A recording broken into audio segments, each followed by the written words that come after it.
You guys, you can't. Hello, everyone. Welcome. It is the Our Turf Football Podcast. I am Dana. We have Sonia. We have Lisa.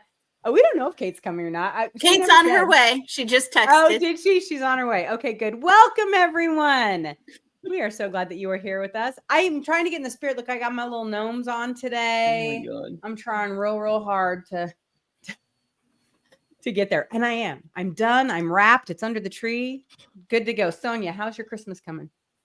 Dana's like one of those people who's done in like August. She right? is fair. Shit, June and July. Yeah, I'm organized. That's the word. And I'm done the 23rd.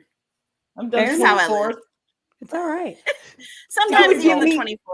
How we Heart roll. palpitations, but yeah. What about you, Lisa? 24th, bro. I'm done. I got one present. That's what I'm saying. I just got it today. Oh my gosh.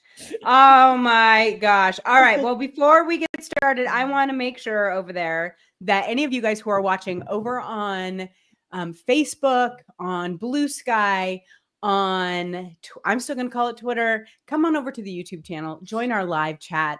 We love interacting with you. And this one's going to be a little opinionated. Shocking. I say that almost every week, but it's kind of true. And so come on over and join our live chat so that we can say, hey, like Big Red did. Hi, Big Red. How are you? We also have Kristen. Hi, Big Red and OTB fam. I hope you guys all are having a great week. Okay, here's the deal. Before we get started, of course, we're going to thank Donkey's Place, our sponsor of 4 years of our podcast. Donkey's Place is the best cheesesteak in New Jersey, maybe even the entire country. They have 3 locations. They have Medford, Mount Holly, and Camden, New Jersey. But you cannot get to New Jersey, which we're going to go to New Jersey next year. We're doing a live show from Donkey's. It's going to be super fun. We're doing very our excited. Show, right? We're doing the Pick'em That's show, the plan. We're going to go do our Pick'em show live from there. So that'll be fun. All right. So you can go to goldbelly.com. And you can just type in Donkey's Place cheesesteaks. It pops right up and you can have it sent directly to your home. Goldbelly is great for all kinds of stuff. Again, we need to get a Goldbelly sponsorship, but you can thank Donkey's Place for not having commercials throughout the entire podcast because they are our sponsor. So thanks so much to Donkeys again for covering us again. I also would like to say welcome back to Dana's voice because last week I got lots of comments about my voice. I was quite sick, and thanks again to Sonia for stepping in because I sounded ridiculous.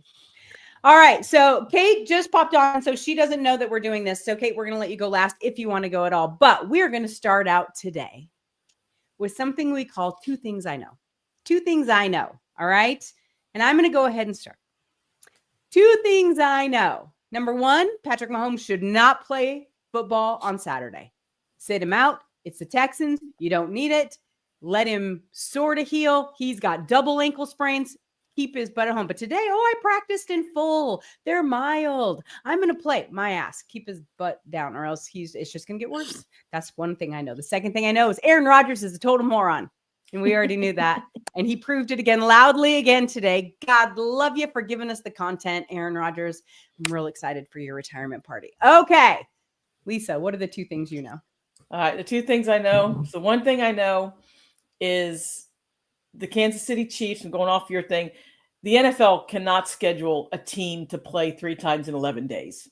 Almost every team has done it though, Lisa. I know, but it's too much. I mean, I think this kind of says, because when you have a team like Kansas City who is vying for the first seed, which this year, the way the Bills are playing, that first seed could be a huge difference. Yep. And so you schedule this team, and the Bills have a cakewalk. The Chiefs have 3 huge games coming up within 11, and it's hard. And now you're down at injured quarterback. So one thing I know is the NFL needs to change that. They've got to stop that. It's ridiculous for the players. They harp on player safety, but yet you're doing this kind of stuff. Get it. It just doesn't make sense. The second thing that I know is the Detroit Lions are done. No, I refuse. But they are done. No. I stand by Dan Campbell in the decision for the onside kick. Your defense is riddled with injuries. You couldn't stop them. What the hell? Try to do something. I kind of like the call because, like I said, once again, this is a head coach that knows what's going on around him. That defense hadn't stopped them to save his life. So why not try something different? Those are my two. All right. Sonia, what about you? What are the two things you know? Two things I know. Chicago Bears need an offensive line like yesterday. They really need to hit the draft hard and get some offensive linemen for that boy. They really want him to succeed in Chicago. They need a better plan for him, and O-line is definitely a part of it. Number two, second thing I know, Josh Allen. I'm on that train, y'all. MVP. Josh Allen is the MVP. That man is, wow. He's great. He's very good. Again, I think the Bills are nowhere without him. Nowhere without him. MVP this year. He's my vote. That's awesome. Yeah, I think he's a lot of people's vote. Someone on NFL radio today was like, Patrick Mahomes is the diehard. He's an absolute MVP. And the guys on the radio just started laughing at him. And they're like, no offense to Patrick Mahomes. It's not his year. Anyway. All right. Kate, you want to play? Yeah. Yeah. It's painful. Oh, okay. Take a breath. Okay. We're here with you. The Pittsburgh Steelers are way better than I gave them credit for in the preseason and through the first 10 weeks of this season. Even losing to the Eagles, they are way better than I gave them credit for. Could very well win the AFC North. Mm-hmm. And then the other thing I know is that Kevin O'Connell should be coach of the year. Yeah. Minnesota Vikings. I think so too. There are a couple other people making some noise, but I just think what he's done, losing their starting quarterback, JJ McCarthy, who they thought was going to be their starter in training camp, and having to pivot, and the amount of production he's gotten out of Sam Darnold. I don't know if Sam Darnold can be a comeback player of the year or not, but I feel like I don't think so. He's been I can't remember what the new places. Yeah. I kind of feel like he's making a comeback, but yeah, those are the two things that I know. I've been here for years. Sorry. Okay. Sorry. LL Cool J just came running out. Couldn't help it. Can't help it. You know what's interesting side note about that is that there's a very good chance that Minnesota won't re-sign him. And if he does, he's going to get a lot of money. Well, because it's money for them. They have a lot of players that they've got to look at. So it'll be interesting to see what happens. Anyway, that'll be an end of the year conversation for us, I'm sure. Lots and lots and lots of folks in chat. Hi, Sophie. Hi, Bob. Hi, everybody. I love it. Hi, Darcy. There's our boy, Darcy. Darcy was like, he's coming in to talk about these damn refs. Let me tell you, he wants to. Well, we are definitely going to talk about the refs tonight. We are going to discuss the playoff situation a little bit, kind of where we sit, where we're at right now. We're also going to talk about the large number of really bad teams in the NFL this year. This, I don't know about if you watched the early slate of the Sunday games. Oh my God, they were bad. They were so bad. It was just bad football over. So I want to talk about that a little bit. And then I also want to talk a little bit about the Raiders, talking about bad teams, and the impact they expect Tom Brady to have. It's going to be an interesting little conversation. So let's go ahead and let's get started with the referees, because that one is kind of the biggest conversation right now. All right. So interestingly enough, there was a situation, I think it was this Sunday, I can't remember what day it was this week, where there was a ref in the Saints game. It might not even have been this week, it might have been last week, where the ref stopped the clock, wasn't supposed to stop the clock. Because he stopped the clock, it gave the Saints extra time and they scored. It was a huge debacle. Hockley Jr., number 2, the younger Hockley, had to explain it. He's like, listen, it happens. He mistakenly stopped the clock. Okay, but you let the other team score because of that. Microcosm, right? The perfect little example of the ridiculousness that has been going on with refereeing. There are people calling for him to be fired, never let to play again, ref a game again. And there are consequences for things like that. We'll talk about that here in a minute. But I think I'm in the minority where I don't think reffing is any worse this year than it's been probably for the last 5 years. But people have been really loud about it. Sonia, what is your take on this ref situation? Agreed. I think that the mistakes haven't been any worse or any more frequent than they have been in the past few years. But yeah, people are just more vocal about it. And I think as the years go on, people will continue to be more vocal about it, especially in mistakes that change outcomes of games or, actually change things that are going on. Okay, a missed holding call, great. But, a missed, whatever happened in the Saints Commanders game this weekend, awful. Like, you can't have that happen.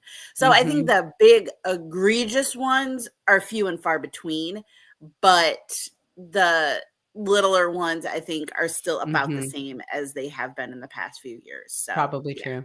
So Darcy threw this in there because Darcy wanted to talk about this, and we got you. Says the Saints don't get a chance to get that touchdown if they stop the clock for 4 seconds, for which a game with a team in a playoff spot, that should never happen. It absolutely, and it's like so true.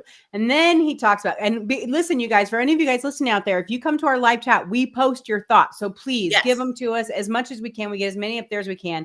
And I knew this was a huge topic for Darcy, so that's why I want to make sure to get those up there. Says with that blatant miss PI on McLaurin and the 2 roughing the passer calls on Dante Fowler that were all bullshit calls. Yet the interesting thing is we have known for years, Kate, that the defense gets the brunt end of this, right? The defense traditionally gets the brunt end of the bad calls. However, this year, the huge part of this seems to be missed holding. They are missing holding calls left and right on the offensive lines. I mean, they had one of the games, they had a little ticker going on how many they missed. While defense does seem to traditionally get picked on more when it comes to these type of calls, what do you make of, do you think they just have decided that holding is not an emphasis anymore? There's no, but I think there is something going on. I covered the Sunday Night Football game a couple weeks ago with the Chiefs and the Chargers. And Chris Collinsworth was calling out every time the Chiefs were offsides during the game. And it wasn't called. And he's like, oh, he's definitely moving. If he can get away with it, he can get a step up. There was a lot of that going on. And there's the talk I'm hearing is not so much is it bad officiating, is it certain teams where they're ignoring the calls. I don't mind if you let both sides play. I don't mind if the receivers and the corners and the safeties got a little bit of touchy-feely going on. And if you're letting it go on both sides, that's fine with me. That's like the strike zone in baseball. I don't care what size it is as long as it's the same size all game. Right. But there are teams like, and I will say the Chiefs and the Saints, and there are a couple other ones where I've seen where it feels like they're getting the benefit of the call or the no call. And it's more no calls for face mask. And in this day and age, the TV and the X and the Instagram, everybody is filming it on their TV and putting it out there that you can see the face mask, the hold, the offsides. And so the no calls are favoring certain teams, not everybody. And that's gonna bring on the conversation with all the gambling that's going on now and how much that has grown in the last couple of years.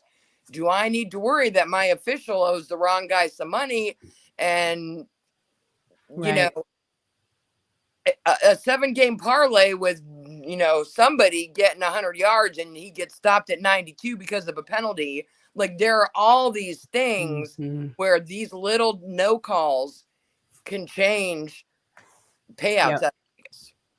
So I'm going to throw a few comments up here. Darcy says they're also missing a lot of false starts, and it's pretty blatant. I agree with that completely.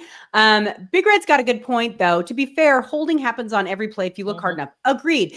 But it is the obvious ones, especially when the defense is almost getting to the quarterback. Oh, we just didn't notice that one. I'm sorry. If I can see the offensive lineman's shoulder, you got a good chance it's holding. He's holding. Yeah. Yeah. And Kristen agrees with you. It's like it's getting obvious about the Chiefs now. The Chiefs with not being on the line, that's been an issue for a couple of years. And they keep getting away with it for sure. It's crazy. Lisa, I want to talk to you about the quarterbacks.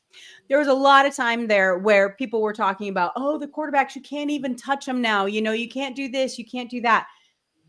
I'll be honest with you. I feel like the refs have lightened up on the play against the quarterbacks. I mean, there was that obvious face mask, 2 weeks ago that they just completely ignored. There was a couple of times where linemen's land full body weight, or the defensive lineman full body weight on a quarterback, which 2 years ago they called. They're not calling it as much. Do you think that that's just cyclical? Do you think it's by accident? The quarterbacks used to be wrapped in bubble wrap, and they don't seem to be as much anymore. Well, and I think when you look at television to live action, the game's fast. I mean, we obviously we have the luxury of watching it on every single angle you can possibly do. The refs don't. They have sometimes one angle. Definitely agree with you. Like sometimes it's whoever has the ball where the ball is. Every referee on that field has an assignment. Back umpire, back judge. Everybody's watching a certain thing. When you see a lot of these teams, and I'll tell you this weekend, look for it. When you see a lot of teams line up, quarterbacks included and everything like that, the first thing the wide receivers and tight ends usually do is look at the ref and put like a thumbs up, and they'll do this, like, yeah, you're good.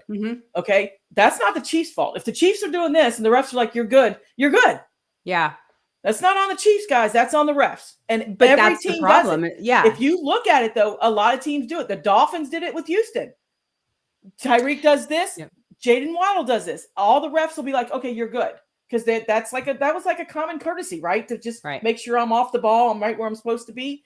With the quarterback play, my feeling is I think it got so redundant of flags that the league sat down and looked at this and seen some of the way these guys' bodies are going. They can't help it. Can't help it. Exactly. There's no way. So I think the league, I think coaches and owners, and I think they got all together and were like, look, this is a play. Let's use this as an example where guys were blowing their knees out because they're trying to stay off the quarterbacks. And then we went, a couple years ago to last year to determine what a running quarterback was. Remember when we had that? Yeah. If you stayed in the pocket, it was a flag. But if you came out of the pocket, you were considered a runner. I mean, it's still, to me, I still don't think they kind of got a lot of, rolling out to me is not a running quarterback. Rolling out's a play. Right. That's a play. When you leave the box and you go forward. Exactly. Yeah, I agree. Yeah. Another thing that's starting to irritate me that they're not saying, and Josh Allen is number one at this, where they fake slide, like they're going to slide and they don't. I'm sorry. As soon as you start to act like you're fake sliding, they need to blow the whistle. Yeah. Because they're just drawing the flag. That's all they want. Fakes going out of bounds and then does it. That is ridiculous. Now, that right there. That I've seen him slide out of bounds. Did you see the rough in the passer call on Kirk Cousins last night? I don't know that I did. Which was there more than one? I was flipping between two games, to be fair. Well, yeah, he barely got bumped, and it would have if the incomplete pass would have forced them to kick to the Raiders and maybe would have given them a little more time at the end of the game. Instead, it gave them a first down, and they got to eat more clock. But that's one of those that they used to call a couple of years ago, and they stopped calling. And then last night, it was like, they're desperate for the Falcons to be in it. Here's the thing. So going back to what Lisa said about the wide receivers and the linemen looking and giving the thumbs up from the refs if they're on the line. So Kristen is going to know about this. So Tyler Lockett, who never gets flagged for procedural ever, smartest football player out there, right? Never, like 0 times, got flagged twice in that last game for procedural because he wasn't on the line. And he's like, both times I looked at the ref and he gave me a thumbs up, and then the flag came from the other side. See, that's reffing. That's not him. Yeah, that's not him. And so, especially when they're that, anyway. So Darcy said in there, that's the exact same roughing the passer penalty that Dante Fowler's first penalty was. Yeah, it's true. Yeah, it's real interesting for sure. And then Bob, I got to find Bob. Oh, he agreed with you about the Chiefs are getting the favoritism that the Patriots used to get. I don't know that that's it, but there's definitely some teams they seem to be a little more wiggly on. That is for sure. All right, let's go ahead and move on. I want to talk about the playoff situation right now, where we're at with the playoffs. So the playoff picture currently as it stands is there are 3 spots left in the AFC, 4 spots left in the NFC. I think the NFC is going to come down to week 18 without question. I think that's just something that's probably going to happen. I'm sorry, my computer's taking forever to load. So we know the Chiefs are locked in for the AFC. My computer still won't load. I don't know. There it is. Bills. And the Bills. We also have the Steelers and the Texans. Mhm. On the ANFC side, we have the Lions, the Eagles, and the Vikings. Can you guys believe that the Packers have 10 wins and are the 3rd seed in their division? That division is crazy. That division is crazy. It's going to be so good and so fun to watch how that plays out. In the hunt, you have, let me see here. We have the Buccaneers, we have the Rams, we have the Packers, we have the Seahawks, we have the Commanders. They're all in there right now. All of that's going to change a million times over on the NFC. We also have the Ravens, the Broncos, and the Chargers are all in there still. So the playoff picture starting to make some sense. But I think especially in the NFC, there's still going to be some turnover, and it's all going to come down to injuries, which I know makes Sonia cringe just a little bit. But I think that it is fascinating that the NFC is so good this year, for the most part, that they're going to have that much of a turnover. Huh? Two divisions. Yeah, 2 divisions are, but they're all competitive within themselves. Win, loss, you know what I mean? So that's kind of really interesting, I think. But yeah, so it's very interesting. So Darcy put up there, what'd you put up there? Washington 1 win plus an Atlanta loss plus 1 of Seattle or Rams loss clinches a spot for them. Oh, that's too much. That's too much. Playoff math. I hate Too playoff much, math. bro. Makes my Too brain much. hurt. For sure. Too much. I know. The symbols are rotating for sure. That's fun. Let's see. And then Big Red said, could the NFC South barely have 1 team in the playoff, right? Yeah, that's so true. All right. This is a great question from Bob. Which team has the best chance of beating the Chiefs in the Super Bowl? I'm going to say this. God, they're going to have my head for it. I don't think the Chiefs make it to the Super Bowl this year. I think this is the Bills year. I think the Bills are just rolling too damn much right now. I think that it's going to be good. But the Bills do that though. The Bills roll and that's all what I'm season. saying. And when But they we've get in the said it playoffs, before. Exactly. Okay, They so do. looking at the NFC, let's assume the Chiefs are in, all injured. They got Hollywood Yes, Brown back, maybe they do. all the good stuff. Which team has the best chance of beating the Chiefs? Sonia. come on, it's I obvious. know. Well, maybe not the Lions now because we No, don't know. not the Lions. No, and I don't know. If the anything, Eagles are- I would say the Eagles, Yeah. but the Eagles, I was talking to somebody during that game, and it's like they're there, but it's like they have a little bit more that they can give. So maybe they're just holding back until the playoffs. I don't know. But the Eagles probably give them the better chance. I don't trust Detroit right now, as much as I hate to say it, but injuries are decimating this team. Yep. Decimating this team. 100%. 100%. Lisa, you think I think it's the Eagles. The problem with the Eagles is the same problem where we might just see Buffalo over the hump because of what have I always told you about Buffalo with Stephon Diggs. He was the toxin in the locker room. I'm telling you right now. He's the different. Everybody says you're crazy. I'm not. I'm telling you, he was this is why I swear we're seeing a different Bills team because he's not whining for the ball.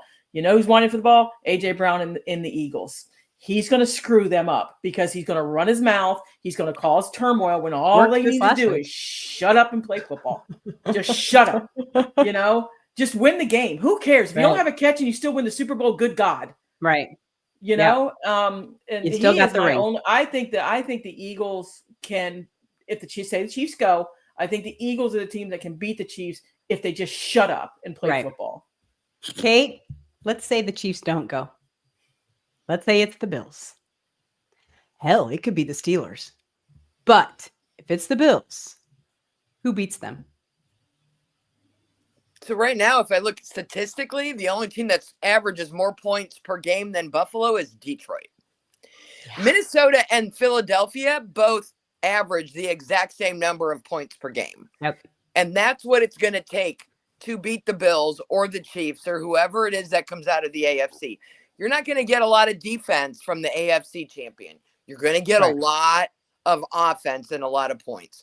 Yeah. So either Michelle's going to get her wish and defense is going to win championships. And if that's the case, it ain't Detroit. That defense is a hot mess. And with the injuries and everything else, that leaves me with whether with going up against the Bills is either the Eagles and the Vikings. And I don't know why.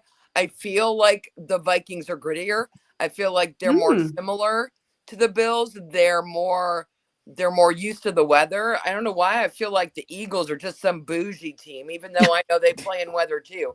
I just don't feel like they're that Midwest gritty that you're going to need to be to beat the Bills or to beat the Vikings. Either way, those two teams, I don't know. I think gritty with themselves. They're too gritty with themselves. They're fighting them damn selves instead of. Yep.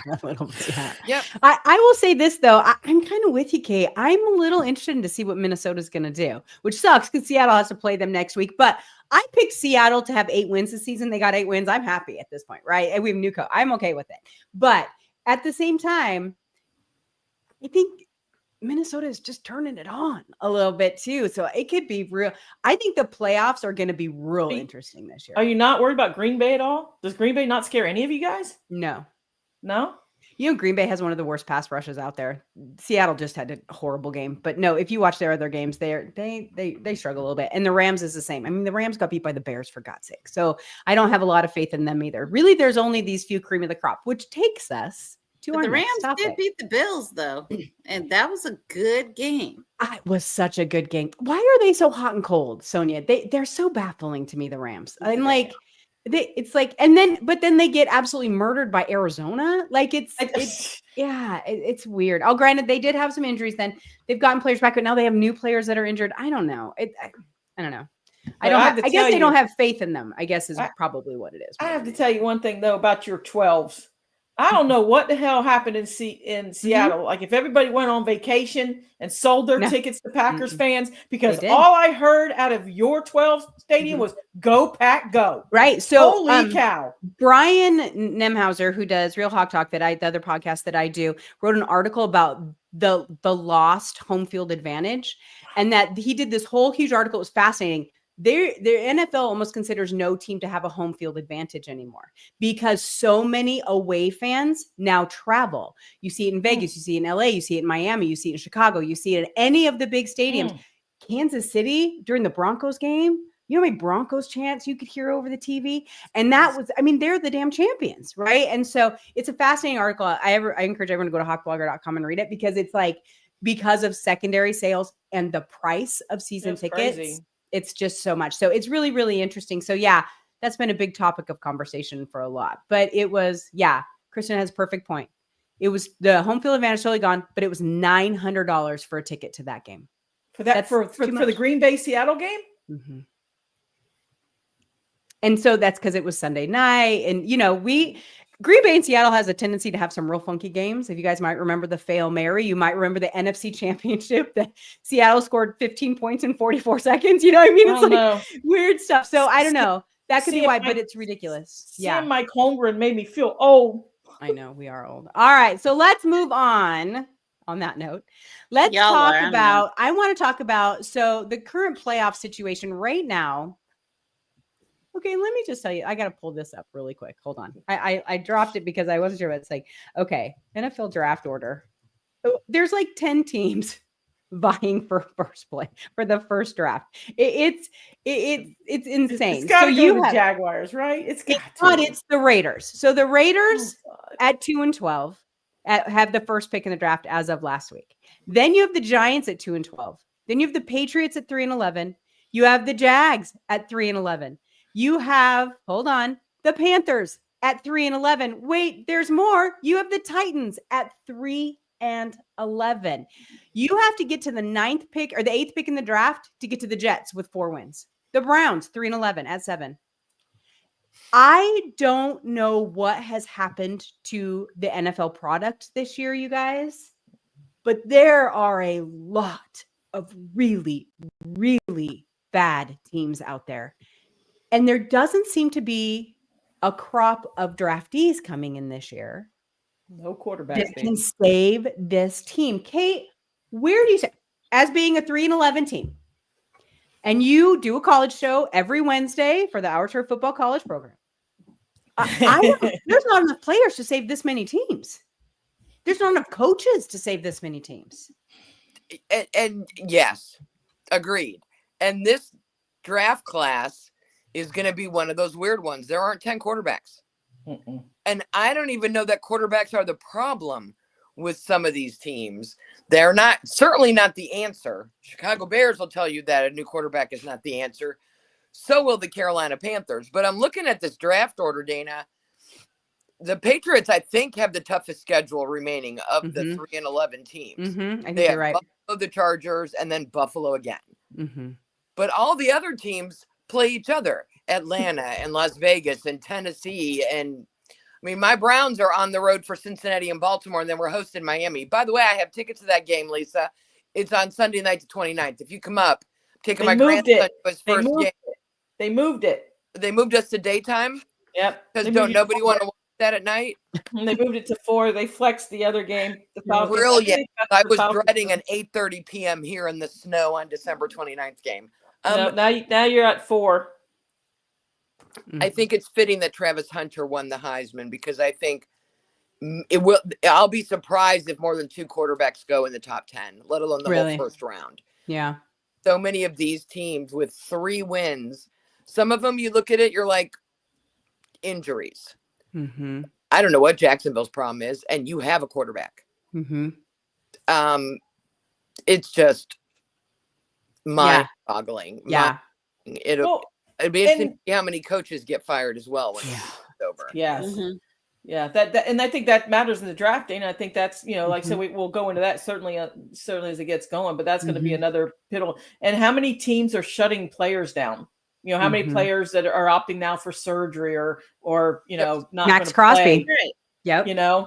So might as well. Which makes sense, right? You might as well. There's no sense in, Nick Chubb from the Browns broke his foot Sunday, and they're like, we're just shutting him down IR the rest of the season. He could be in a boot for a couple weeks and back for the last week, and they're like, no, done. Why? No, don't listen. Why? Right. Get 3 wins. But also, I think even though there isn't like a huge crop of talent coming out, I mean, these next couple of years are probably going to be a testament to how well can you build. Yeah. How well can you, do business and trade your picks and get some good value? And I think that's what we're going to have to look at instead of, how quickly can you turn things around? You're going to have to build. You're going to have to get somebody who has a vision and a plan for your team. And I think that's going to be the biggest thing because you got to just be able to do with what you've got and, really, really scout these people. And like Big Red said, going to have to drop to the D2 college. I mean, there's so much talent there, right? Yep. There's so much talent there. So that's really what it's going to come down to. How good are your scouts? How good are you able to plan and prepare? Right. I think that is a great point by Big Red, is that you're going to actually have scouts that look outside of your top 15 football teams, right? You're going to have to dig deep. You're going to have to go find, and every team will tell you they do. Oh, we send scouts to every single game, blah, blah, blah. No, you're going to have to dig. I will say this as I crow about my Montana State winning 52-19 again this last weekend. But one of the top offensive linemen is coming out of Montana State. That is how far they're having to dig for these players. They're going to D2. They're going to the HBCUs. They're going all over. You know what I mean? Yeah.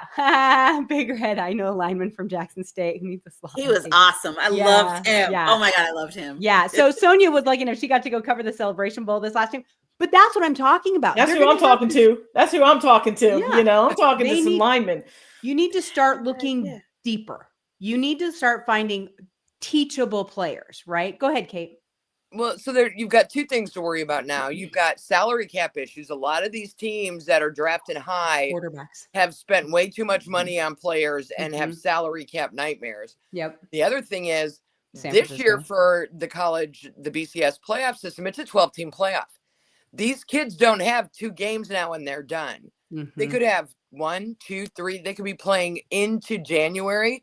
And now, how many of them are going to play? How many of them are going to risk injury? How many of these guys that are supposed to be top draft prospects now have to play another couple games? This isn't just a bowl game where you're sitting out. This is a national championship. Hopefully everyone stays healthy, but now there are risks. So if these teams aren't looking at the D2 level and looking at players who are done now and who are getting ready to have their pro days and who are available to do workouts and stuff, they should be looking at them now while they can. Absolutely. It's fascinating to me. On that same vein, I wanted to talk about the Raiders a little bit. Obviously, they are sitting right now at the top of the draft order. Don't know if they'll stay there. They're going to shift. That's going to move. With so many teams with identical records, that's just what's going to happen. But interestingly enough, an article came out 2 days ago that Tom Brady, who is now a minority owner of the Raiders, is going to be heavily involved in their draft order. Tom Brady now. I'm sorry, Tom. He is Tom That's Brady. what we have to Tom call Brady Raider. Tom But Raider. here's the thing. I don't know that he's going to help them. Okay, so listen, I'm not picking. I might be picking on Tom Brady a little bit, but I'm really not. He was a quarterback in the NFL for 20 years, considered the GOAT, knows his stuff. He understands football, right? He understands football. He's just not very good at talking about it on the air. No, he's not my favorite on air. But, and Lisa, I'm going to start with you on this one. And then Sonia, I want to go to you. Here's the thing. Just because he was a success as a player does not equal scouting, does not equal team building, does not equal all of that. So what do you think that he is going to bring to help this Raiders team that has been horrible at building? Well, it just depends on how much he is going to be involved. How much, because we've already seen one's Miami with Dan Marino. Dan Marino is heavily involved in this team. John Elway was heavily involved in Denver. Those were two very successful quarterbacks that, Yeah. I mean, disaster for John Elway though. Right. But Marino, how much Marino do with Brady? It's hard to say because like you said, where are we at the end of the season? Are we still going to have our same coach? Is this coaching staff all going to stay? It's quite obvious they need a quarterback. Seriously. They've been through 4. So. Right. So you start hitting. One thing that's going to be real interesting is to see, I think he's watched Belichick. He's a product of Robert Kraft on blueprints on how to build teams. And I think he'll use himself as an example because one of the things that's going to be real interesting is free agency and free agency quarterbacks. The Steelers have a decision to make. They're either going to stick with Russell or they're going to let Justin Fields go. They're going to have to pick. They're not going to have both quarterbacks on this roster next year. I guarantee you. So, I mean, where will Brady want to start? I honestly think he's going to try to secure a veteran quarterback. Sam Darnold, probably. So, I mean, you're going to start looking at, and you're going to probably see them start building. And I think that's what he's going to bring. I really think that he was a stable. He was a stallion in the stable, and we watched all the blueprints. I hadn't thought of it like that. So you're saying you think he's going to bring some kind of legitimacy and that connections to that team a little bit. Yeah, like you get the GM. I mean, I believe as far as if you're the owner, I mean, if you're obviously the owner, you're going to listen to Tom Brady. I'm sorry. That's like they say, if Jeff Gordon was your crew chief for your car and he tells you what car oil you're going to use, you're going to use that oil because Jeff Gordon told you to, obviously. So Sue put on here, I think she means no minority owner should have a real say in who drafted. Sue, tell me if I'm incorrect on that one. But I think that they want he'll be an advisor. He's got to be. Sonia, does he bring, he was a quarterback. Does he know anything about a defensive line? I don't know. I don't think so. He got hit by him plenty of times. Well, fair. I don't know if he knows anything about a defensive line, but I think he knows something. I'm not saying he's stupid in any way. Yeah, I agree. And, you got to study and you got to study defenses and you got to kind of know. So I think he's got some of that. I think he'll be able to be successful. I don't think he's going to be able to be successful right off the bat. But I think that he will take the time and really learn and study because he wants to be successful. Yeah. And he is just a different beast, I think. And so he'll figure it out, but it's going to take him some time, I think. For sure. Kristen put in there, she put, he can't create a winning quarterback out of thin air. You can't. That's just not how he can create a winning culture because he knows what type of culture that is exactly what he can do. He's going to be fighting Mark Davis on that one. Anyway, sorry. Go ahead, Kate. So, first of all, my phone is blowing up because apparently Michael Penix Jr. is starting for the Falcons this week. They have bet Kirk Cousins because he's beige. Yep. Yes, so but Penix deserves these reps. Good for him. Absolutely. I'm excited. Yeah. So here's the thing with Brady. Year one, as an advisor for the Raiders, he's going to be all in and advising them on free agency and who's available. Because what has he done this year? He has spent this entire year in the broadcast booth, which means on Monday or Tuesday, he goes to the city of the teams that are playing, and he is talking to those people all week. He is interviewing players on both sides, coaches on both sides. He's looking at the offense and defense. He is all pro football all the time for this entire season from a broadcast perspective. So he will have all kinds of thoughts and opinions in the free agent market. He's got nothing to say about the draft this year because he has not had 5 minutes to look at college football. He's going to need at least 1 year, if not two, to figure out what they should be doing from a draft perspective. But I think when it comes to free agency, it's not just quarterbacks. It's every person on every team that he has spent time with the last 14 weeks. He's done a deep dive into. And so it'll be interesting to see who the Raiders go after in free agency and then go back and look and see if they played in games that Brady covered. Yeah, that's a good point. He has had his eyeballs on a lot of teams. And so that is helpful. I wonder, I think they're going to get a new coach. They might not. They might give Pierce one more year, but if they get a new coach, it'll be interesting. I don't either. Yeah. I think it'll be changing the whole culture. I'm telling you, I think he's going to come in. He's going to, because he knows what locker room guys can do. Eagles.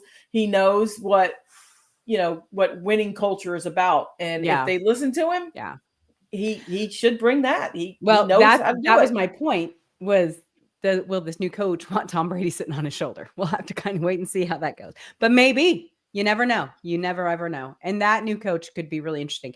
I think in the next couple of weeks here, we're going to talk about coaches that might be available. One, Mr. Pete Carroll, and a few others that might be available for some of these teams that are out there. It'll be interesting to see what happens. Not Belichick. He's going to college. He's going to college. All right, everybody. That is our show for this week. Sorry we went over. We always go over. That's just what we do. We will be back again next Tuesday. No, I just lied. No, we are not back for 2 weeks, you guys. Next Tuesday. Blame the calendar. Don't be mad at us. But Christmas Eve, New Year's Eve, there are Tuesdays this week. All about family, guys. And so we are taking the next 2 weeks off. So we will be back that first Tuesday in January. Seems like so long. Yeah. See you next year for sure. But don't think that if there's not some crazy breaking news that we're not going to be out there for you for sure. So, all right, everybody, we will see you guys in a couple weeks. Have great holidays. If you celebrate, enjoy it with your family. Enjoy it. If you can't, find the family you love and enjoy it with them. And we will talk to you guys in a few weeks. Goodbye, everybody.